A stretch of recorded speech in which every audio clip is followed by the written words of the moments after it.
all over Nigeria. He has mobilized people in Lagos about 2-3 days ago. Today, he has also mobilized people in Kogi State. Every local government is given 3 buses to assemble in Lokoja to demonstrate and to tell EFCC not to arrest Bello. This is his stock in trade, and that is the part he's going again.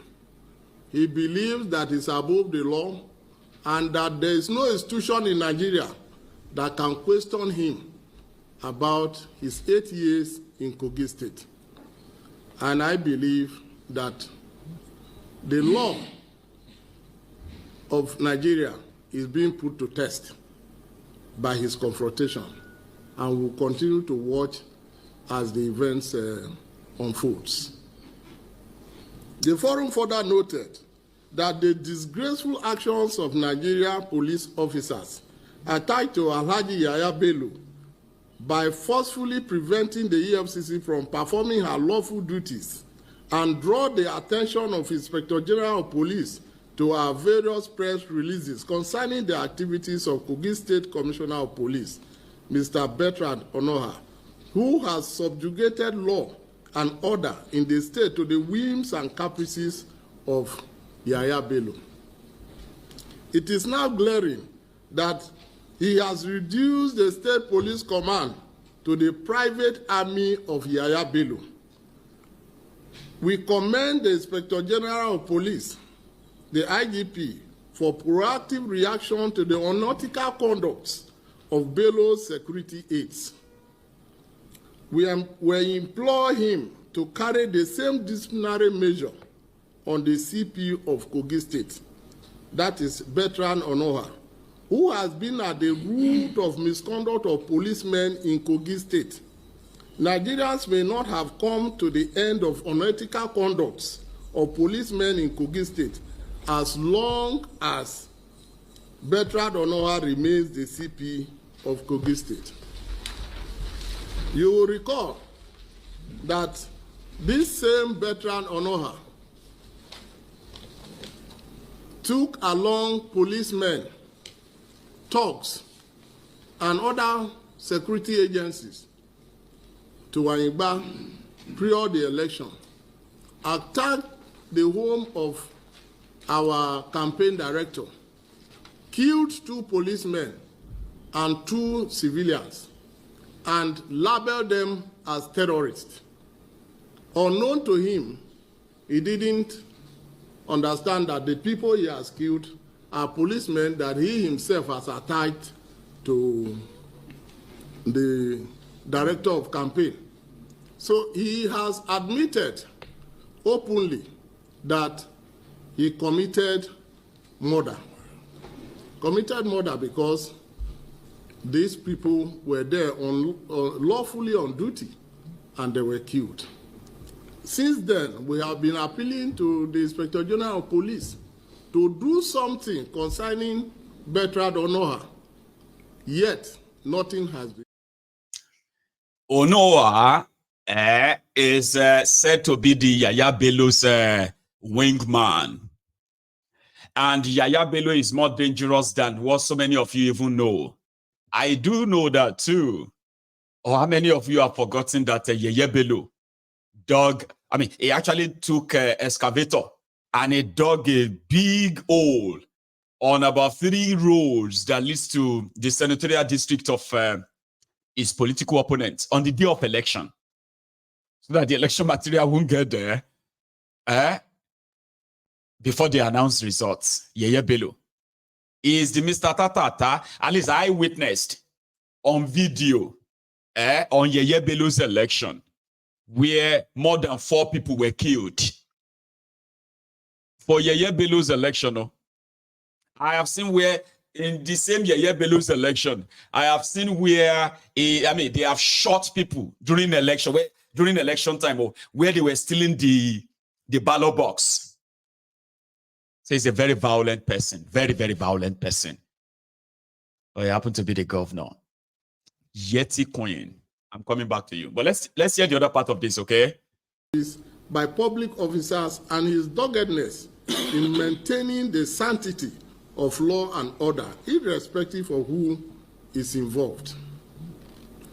The forum further commended Mr. President for not allowing himself to be hoodwinked by the yesteryear haters, turned his bootlickers now that they found themselves in a very tight corner.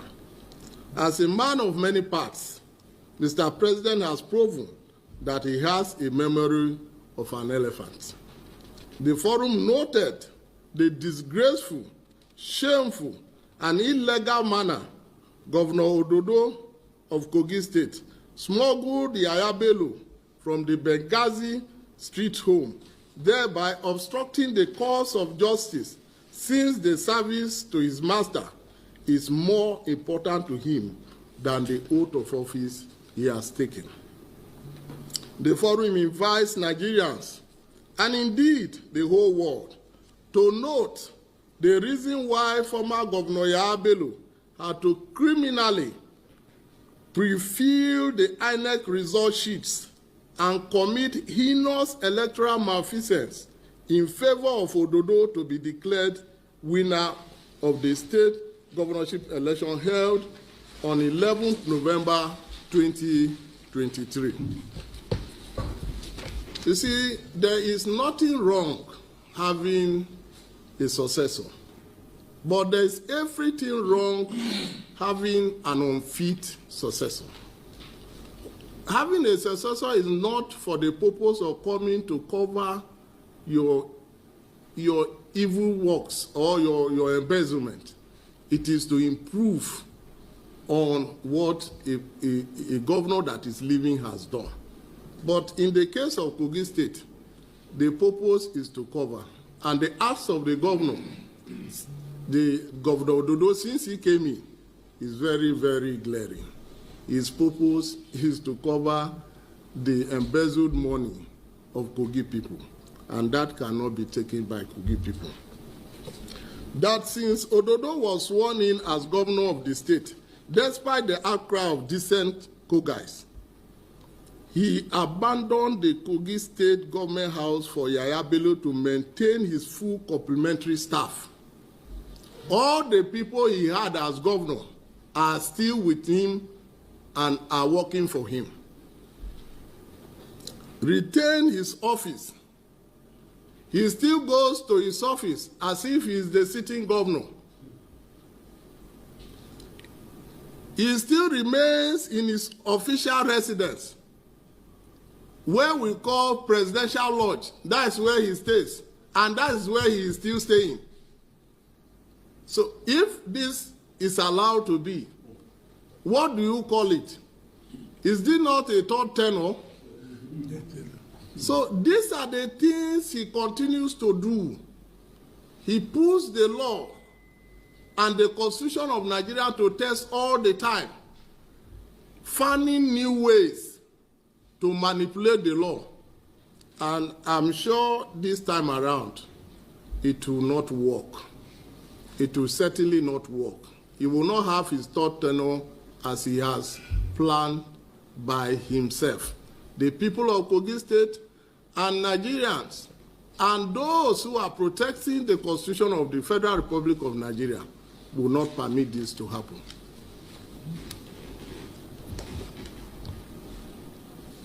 He is still in his official residence, and he continues to enjoy the paraphernalia of his office as though he is on his third term, and thus providing sanctuary for him to evade arrest or be held accountable for his past misdeeds as governor.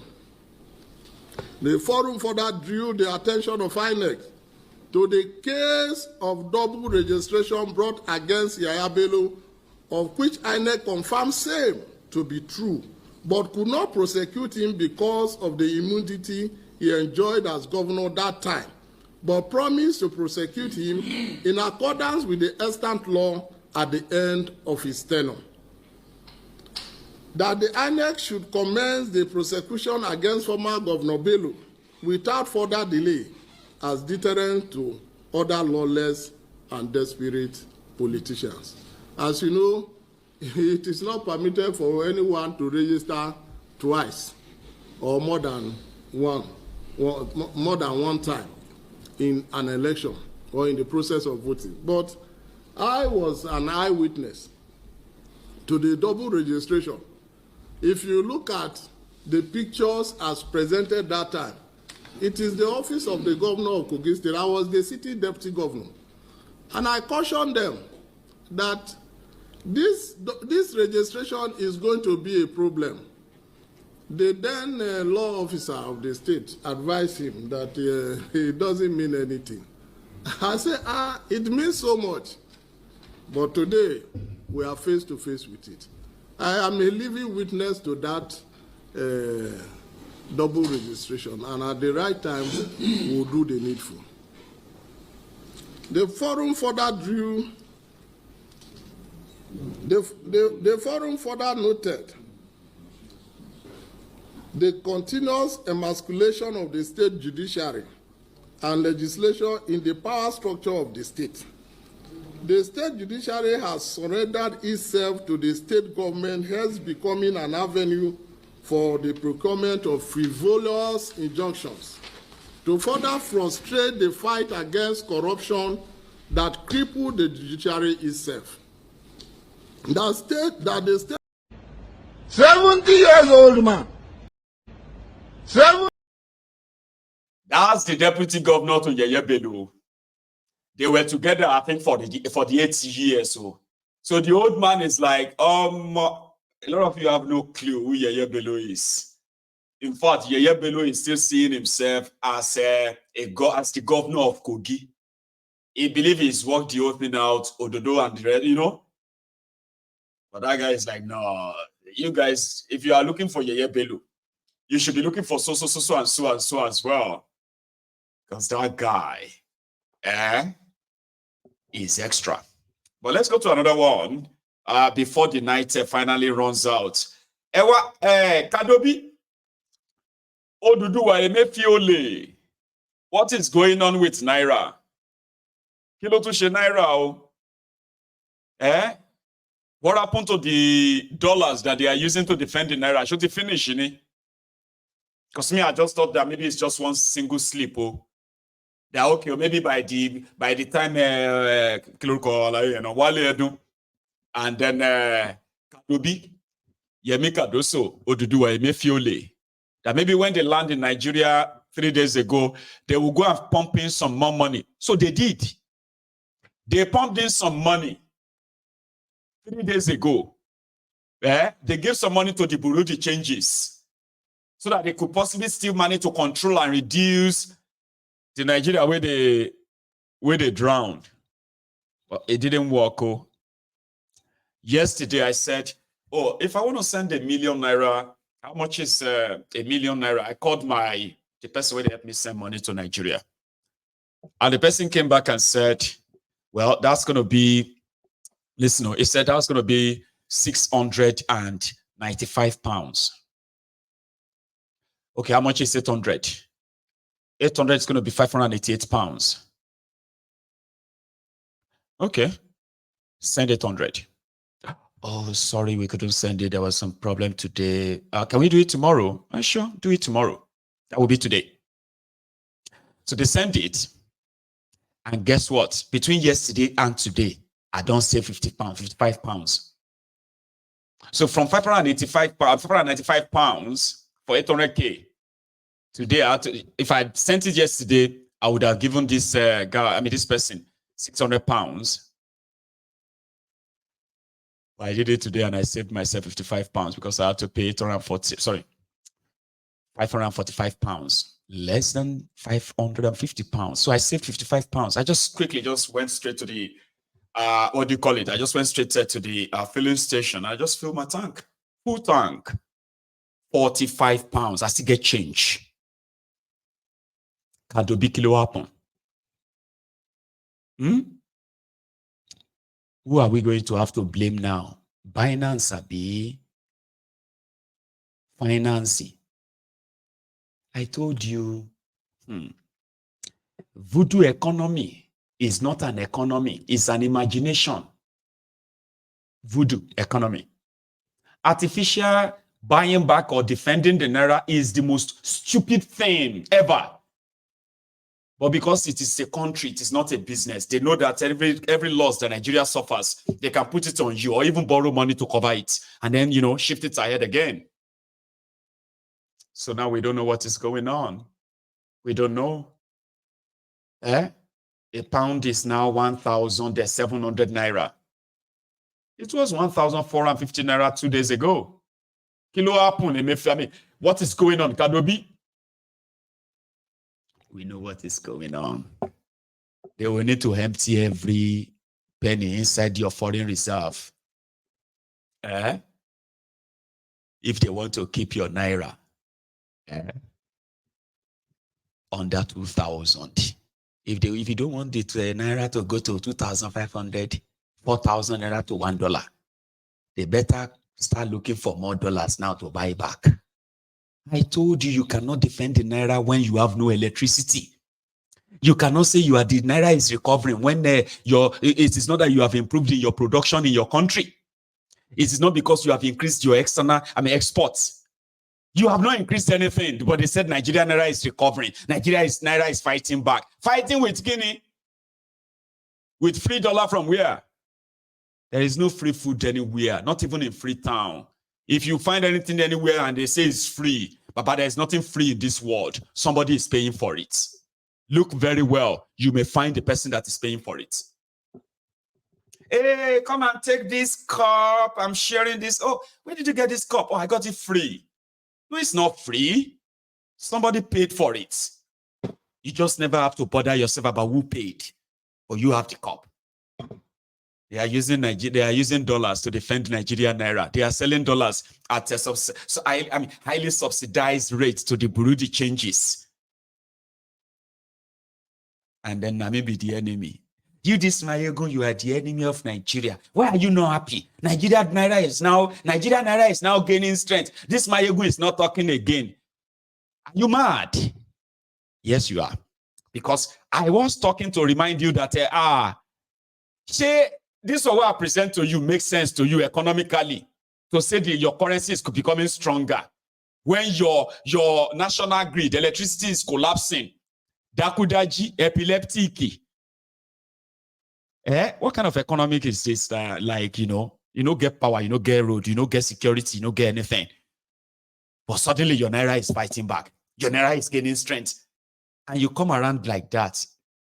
It's not your fault. Once you go to school in Dubai, majority of you in your 30s, in your 40s today, your school fees, money they were supposed to use for proper good education to train you properly. Instead of training you with this half education, miseducation that has made majority of you unemployed, unemployable.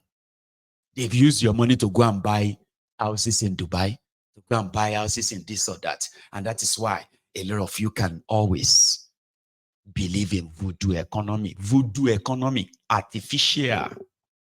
I'm not your enemy. You are defending your enemies. Those are the people whose actions will continue to make you poor. I am supposed to be flangering, like feeling cool if I am a selfish person. Because the destruction of Nigeria actually makes me rich. I don't like that kind of rich. It is a dangerous rich.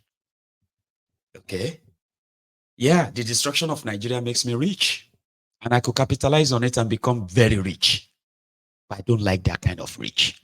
At the expense of a lot of you. Children, women, whose economy has been stolen, destroyed. And you are existing in that economy. You are going to live in that economy. You are existing in a world that is already rigged against you. It's like going into a football match. You and the world. The world is already leading you by 4-0. Half of your team are injured. The remaining half, they don't even know what they are doing. How are you going to actually score back, equalize, and get something out of life? How? These guys won't let you have that. So when somebody tells me I should continue to cry, how? Why am I going to be crying? Your situation makes people like me, without doing anything, very rich. Yeah. Oh, you don't understand what this economic jihad truly means when they take things away from you. It is because at the end of the day, people like you are still going to blame people like me. When you see me, my family, living the moderate, normal life that people should live, you will look at me and be like, why are you not having that? Why are these ones like, why is your life like that? My own life is not like that. Then at the end of the day, you will become you will make my life and my family and my life an endangered one. And that is why I do not want that kind of wealth. So I will speak out now, because I know no amount of money that I can have in this whole world, right, can save me in a disorganized, disjointed, and intentionally underdeveloped contraption like Nigeria. My money won't save me. So why should I be interested in that money rather than your soul, your liberty, your own, free will to tell you to stop defending the criminals who wishes you no good? I'm not your enemy. I'm not your enemy. Okay? But if you don't see it that way, that's your problem. They keep making all these horrible decisions. These decisions are killing businesses. These decisions are destroying, investment and all that, destroying lives, breaking up a relationship, breaking up families. This is their doing. Okay? And if somebody like me could have a way of influencing you to stop them, that means I'm trying to save your life. I'm trying to save my life too. I am. But they will never stop until you stop them. They won't. In a country where criminality is very much rewarded, never punished, they won't. But maybe Edo people will be different, sure. This one happened in Edo State. And this exchange or exchanges. You leave your motor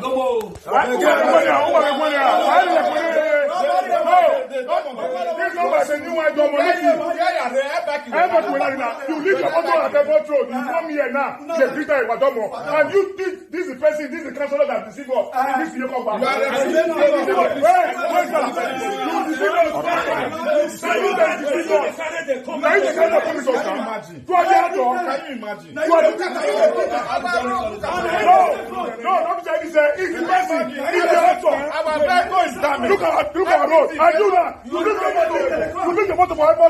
You come here now, you enter by come here. Even farmers don't fit carry their foodstuff go town. Nothing. Let's calm down. The Dragons is west. Dragons is west. Dragons is west. Let's calm down. No, wait. Since December. They say they have issue with the contractor. They have resolved all those issues. How many months is there? How many months, sir? It's not matter how many months. Government is continuing. Oga, let us. Our we go wait.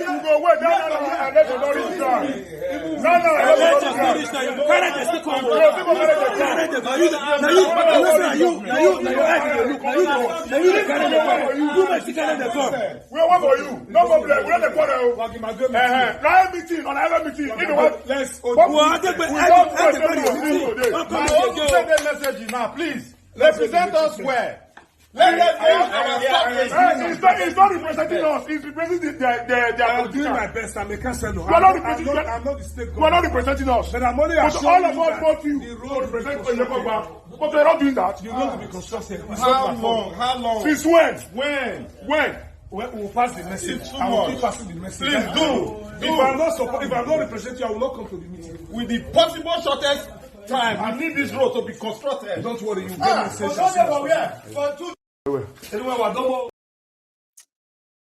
Edo people, they give voice, say, oh, we know they talk back.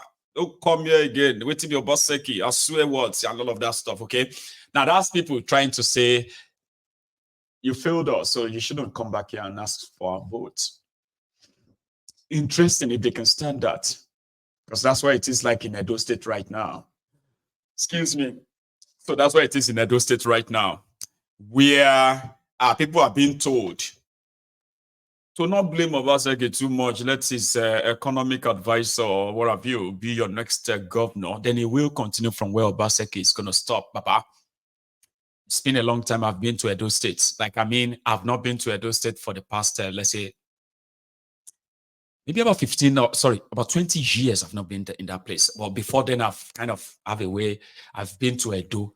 And my experience in Edo State is one that some Edo people will be like, my ego, no, that no be so, no see, I'm like that. But I'll tell you my experience. Babu, I don't know if my uncle is watching, right? He's probably watching. So I have this, my uncle, Babu, and then I have this auntie who happened to be Tabo's sister, senior sister. So their mother, our mother-in-law died. So she died in London and they brought her to Nigeria. And we did Nigeria that time. So it was time for the burial. So they, rich guys, right? Abroadians. So they gave all of us clothes, like bought clothes for all of us for the party. So we found ourselves and found our way to Benin.